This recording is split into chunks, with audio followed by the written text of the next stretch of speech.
Margaret Chase Smith was the first woman in the Republican or Democratic parties to run for president, the first woman to be elected into the Senate in her own right, the first woman to serve in both houses of Congress, the first senator to stand up against McCarthyism, and she temporarily held the all-time voting record in the Senate. Her ambition and independent mind opened doors for women throughout the United States and blazed a trail for women to follow in both politics and the military. Current presidential candidate Secretary Hillary Clinton included Margaret Chase Smith as one of her idols. In 1993, then First Lady Clinton wrote a letter to Margaret saying, "You were an example for me as I was growing up, and how grateful I am still today for your leadership." Other Maine senators like Susan Collins and Olympia Snowe both named Margaret as one of their role models, and followed in her footsteps as independent Republicans who were not afraid to follow their consciences, even if it meant crossing the aisle and voting with the rival party. This political pioneer reached the highest halls of the station, but had her starts in humble circumstances. Margaret Madeline Chase was born December 19, 1897 to Carrie Murray and George Chase in Skowhegan, Maine. Margaret was raised in a working-class family. Her family's lack of money and social constraints prevented her from attending college. However, after high school, Margaret joined only a handful of other women in the workforce and got jobs as a teacher, telephone operator, circulation manager, and an employee at a textile mill. In the 1920s, she was very involved in women's organizations and co-founded the Skowhegan Business and Professional Women's Club and later became the president of the club. In 1930, Margaret married Clyde Smith.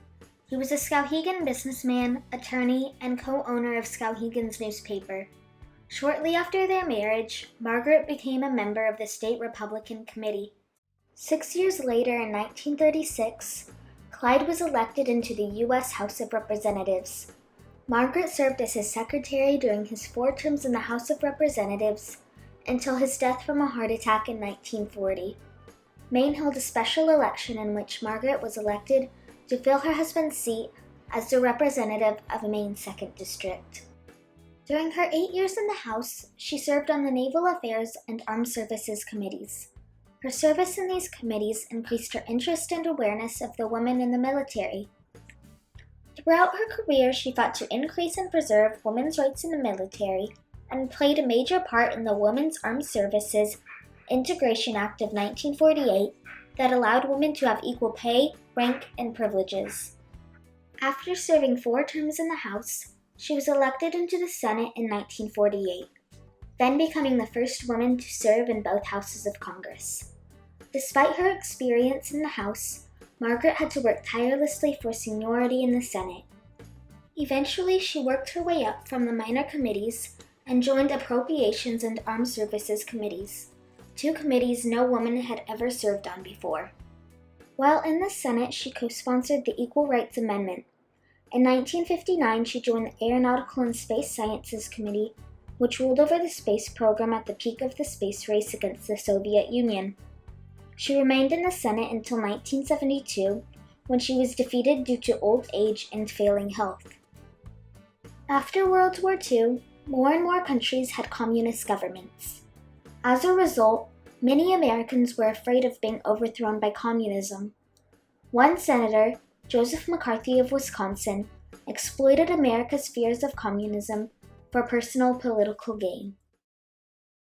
What had begun happening in this country beginning in February of 1950 when Senator Joseph McCarthy of Wisconsin had started to go around the country waving pieces of paper saying he had proof that there were communists in our government. And people were very concerned about that, as was Margaret Chase Smith. But what she very quickly realized is that he really didn't have proof that there were communists in our government. What he had was lots of gossip and rumor and innuendo about people. And what she didn't like about McCarthy was the tactics that he used. He was a pretty classic bully, a political demagogue who was just trying to build his own career at the expense of other people. Many innocent people were declared communists due to Joseph McCarthy's false accusations. In response, Margaret Chase Smith gave a speech that began the end of McCarthy's career. If I am to be remembered in history, it will not be because of my legislative accomplishments, but for an act I took as a legislator in the United States Senate when on June 1, 1950, I spoke in condemnation of McCarthyism, when the junior senator from Wisconsin had the Senate paralyzed with fear that he would purge any senator who disagreed with him. In this speech, which she called her Declaration of Conscience, she never mentioned McCarthy by name. However, by criticizing the types of tactics Senator McCarthy was using, it was obvious who the speech was directed to. Most politicians were afraid that if they spoke up against McCarthy, they would also be accused as communists. And so for her to stand up and make that speech was very brave. But she did, and she had great reviews from it. Some people had said, I think it was Baruch who said that had it been a man who made that speech, he would have been the next president of the United States. 3 weeks after her speech, North Korea invaded South Korea, making the fear of communism in America greater and the will of people to follow McCarthy stronger.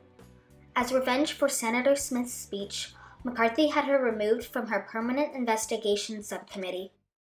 The next time she ran for Senate in Maine in 1954, he handpicked a candidate to run against her. She very easily defeated that candidate, but he did make her life in the Senate miserable as much as he could.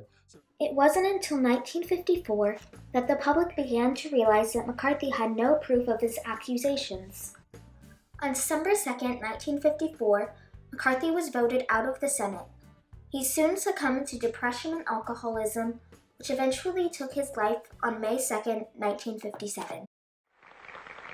7 years later, at a Women's National Press Club meeting on January 27, 1964, Margaret Chase Smith announced she was running for president. There are those who make the contention that no woman should ever dare to aspire to the White House, that this is a man's world, and that it should be kept that way. When she makes her announcement speech, she frames it in such a way that as she goes through the speech, she is coming to the conclusion, and she lists all these reasons people have told her not to run. That the odds are too heavily against me for even the most remote chance of victory. I would not have the physical stamina and strength to run, because I do not have the professional political organization that others have. Absence from Washington while the Senate had roll call votes. Obviously, I do not have the financial resources to wage the campaign that others have.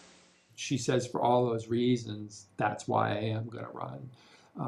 Because she realized that if women always bought into that psychology, a woman would never run. And if a woman never runs, then a woman will never be successful.